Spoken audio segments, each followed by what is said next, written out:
Ladies and gentlemen, we are back. And better than ever, we got back on chess.com and we're ready to get some games going. We had a couple streams and now we're back to the grind. We started off at around like 1200 elo range. I don't know why chess.com picked that, but that's where it picked us at. And so we had to grind all the way to the top. And well, we've gotten a pretty respectable blitz rating. I think I peaked at like 2080 blitz. Um, thanks to inflation, and then I'm like 1600 bullet because I'm dog water at bullet. But we're around the 1700-1800 range with chess.com rapid. We'll get to 2000. No worries. I'm not gonna stress about it. But I do want to show you some games because it's not about elo. It's all about games and how well you can play your games. And well, we get d4, you know, typical stuff. And we get a London. And for me, I always like to play the c5 variation of the London, in which you take, you bring out your queen to b6, and then you play a6 when they bring out their knight either here or here, basically to stop a Jabava London idea. And so a6 is very thematic. You just bring your knight back or your queen back, push your pawn, and then just develop your pieces. He plays his queen out here, which I was like, okay, well, we just bring back. I guess it wanted me to take, but I was getting scared of ideas of, you know, trading off the knight and then somehow winning a piece. But he takes, and then we just get a normal position. We castle, pawn h6, and rook to c8. And so this game actually turns out to be really nice. It was very positional, but I did miss a lot of things, and I kind of wish I had them back. We get a trade. I go knight to e5. It's a brilliant move because it attacks the queen. Also, it threatens multiple pieces at the same time, but just takes, and the position gets really nice. Apparently, this is a blunder. I didn't actually see the move to it, but this actually just wins um, the piece in this variation, in where you get up a pawn and basically black is in good health. And for me, I didn't see this. I was like, okay, this is a very interesting idea, but I spent what? How many moves on knight to c4? It was pretty much like 7 seconds. I didn't spend too much time, and I actually like this position after here. If I actually evaluate this as quite even, I go to attack the pawn here, but then once again, we have this idea in where I should have just taken here, because you can't take because back rank. But I don't know what I was thinking. I think I was just like, okay, attack, and then I slid my king out of the way. And so I played some of this inaccurately, and I wish I kind of just had found those types of tactics because I usually do. And I think how much did I spend? I spent another 7 seconds. I don't know what I was thinking. Maybe I just was getting nervous, and yeah, I was trying to figure out what I should do with my time. I played this nice f5 move because then I could just bring my bishop back. Apparently, computer doesn't like it, but I do like this position where I have kind of a dark squared bishop, but also some pieces on the light square, some pieces on the dark square, and I like where my rooks are positioned. So I like this a lot better. Once again, I saw this tactic of this a little too late, and f4 is just the forking of the rooks, which I find hilarious that I didn't find that because I spent 5 seconds not finding that tactic. So yes, I play positionally, but sometimes I play too positionally, and we get this exchange of pawns. The game decides to get a little bit more even. He gets up a piece, and then I kind of just maneuver, and yeah, the position is very, very even. I mean, he's up the pawn, but I've done pretty well with getting some good pawn and rook and bishop endgames, and it turns out to be a very drawish position. White didn't capitalize as they should, but I kind of just bring my king close and then just reroute my bishop, and then yeah, it was like a couple seconds on the clock. We repeated moves, and 15 seconds to 6 seconds in the time scramble, we go for a draw. So that's kind of how things started off, but it gets better from here as we play KO Mario 1969. And this guy is probably as old as my dad, but he's pretty sufficient in chess. And so this game was an absolute masterclass. We get e4, we get c5, knight f3, and we get a Rossalimo. And I've actually had some really, really good success with the Rossalimo. I played this bishop f1 idea. Basically, you don't want to have to trade and allow him to get a nice bishop active into your position.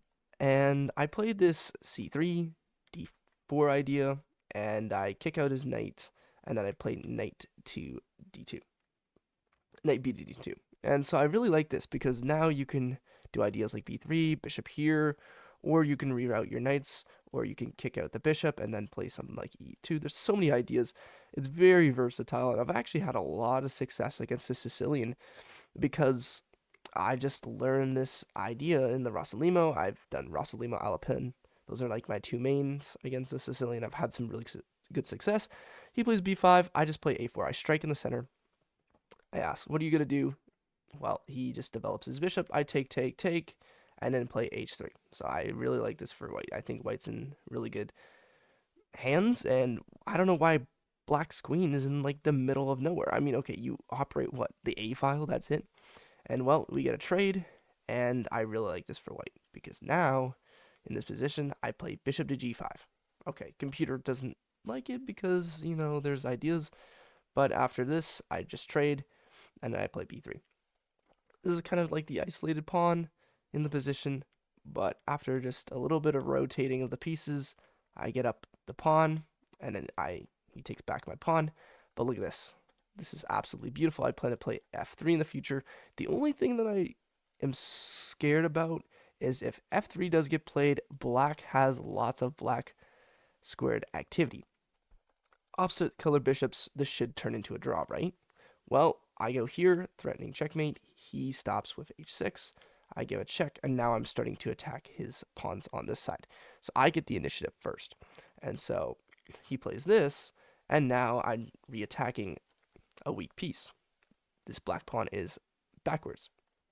He goes here, I attack his bishop, and then I don't know why he did this, but he sacrificed his bishop, maybe thinking he can regain control and trying to get my pawns, but after the end of the day, this move is very nice. You can't take because there's bishop here, and he has to delay the taking of the pawn. So he goes here, I go here as well, and then he goes pawn here to bring up his king. Now he needs to stop discoveries. I go king to g2, and he takes. This is bad because now I have discover check. He should have brought his king forward in this position, and I think what I would have done is possibly done something like this, here, this, here, and this, or something like that, and try and figure out a way to win. It's still winning, but 4 pawns to your 2 and a bishop, it could be scary, but this was kind of the idea that I was looking for in the game. But after f check, I just collect all of his pawns. I sacrifice my bishop as well in the process, and I promote my pawn, possibly to a queen, and it's game over. And a very, very nice game. In this game, I got 92.6% accuracy. It was a very nice, hard-fought win. But that wasn't it. That wasn't even close to what we were looking at, because I have a game, might be the game of the year for me, or the game of the month for me to start off. And once again, we have another Rossalimo Sicilian. And when I tell you, the Rossalimo is such a thorn to the Sicilian players, like, just insanity. Same idea. He doesn't go for a6 this time to kick my bishop back to f1. These are ideas of the Sicilian Rossalimo. But he plays this g6 variation like the dragon. And for me, I stopped the dragon with the c3, d4. Because you want to gain as much space against the Sicilian as possible. Because if the Sicilian gains space against you, you are defried. a6. Takes, d5. And his light square bishop can't really do much. It's forced to go back. And it's a 0.9 for white. So white is technically winning. Knight to c3. He goes queen here. A very, very odd move. Yeah, bishop here would have been better. I would have probably just kicked out. And once again, traded my knight for his bishop. But I don't play this very interesting move of e5. Computer wants me to just get straight into the position, but for me, I wanted to be cautious. So I played bishop d2, completely fine. He goes back, and then I play e5. And now I can get my knight into the game. My knight is attacking this square, this square. My bishop can come in. My rook is pointing straight down the king, and he can't castle. So this is wonderful. He takes. I go rook takes e5. He goes knight to f6. And I bring my queen to e2. Now this is such a sneaky move because now he has to make some very, very sharp decisions. If you castle here,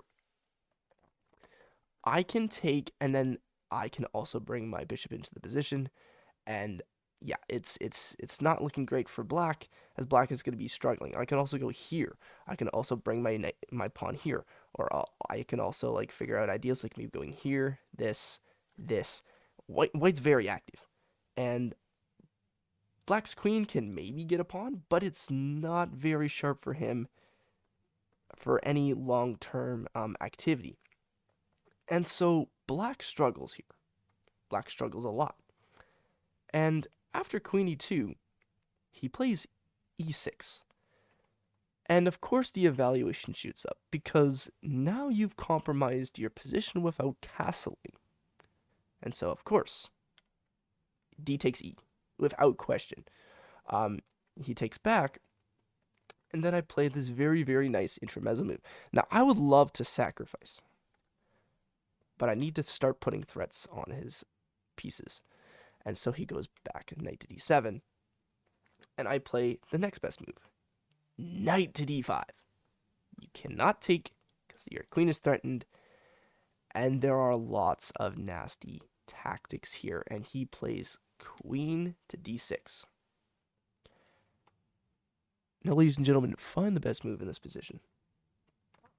There is one thing the queen d6 lacks, and that is, if this gets taken, I can take back and here with lots of pressure. Like there's this here, and then I could possibly do like this and a mate of some sort. But this queen needs to get out of the way. And so, ladies and gentlemen, I play this absolutely disgusting of a move. Knight c7 check. Oh, I was calculating and I was like, oh, this is so nice. Because now after queen takes c7, I can sacrifice the rook. Oh, double brilliant. And now I own this and this and this, and it's over for black. And after he goes here, it's checkmate. Crisscross apple sauce. Absolutely gorgeous stuff. And just an insane attacking game. You know, sometimes I get really positional, and then sometimes when I play Sicilian, I play a really sharp game. And this was one of those games where you kind of play positional, but then you could go for the attack. Queen e2 was the backbone. Even though it said it was inaccurate, it was the backbone of this attack. And, okay, it likes this right off the bat. It says it's completely winning according to the computer, but I really love this. And the attack was roaring, double brilliant sacrifice, and, yeah, that's about how it happens when you don't castle your king. And yeah, this was just a really beautiful game. I really, really had a lot of fun. And I'm back on chess.com, and that's kind of nice. Some opening games from opening the new accounts. Let us not get banned here. Let us actually start a new life. Really grind and not tilt. And if we are feeling tilted, I will let you guys know. I want to be as open and transparent as possible with coming back, because this is the last chance. If I lose it all, it's over. I never come back to chess ever again. And, you know, I really love chess. I really love chess. I arbiter tournaments. I'm directing tournaments. I'm going to tournaments around Alberta and just different places around Canada. And I'm having so much fun playing chess.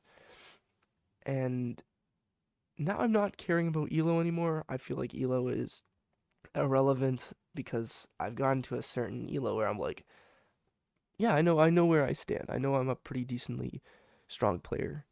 Not grandmaster strong, not title strong. I want to get there, but it will take some time, and you just gotta run with the process. And so, welcome to the new chapter of chess.com taken. And I'll see y'all later, and glad to be back.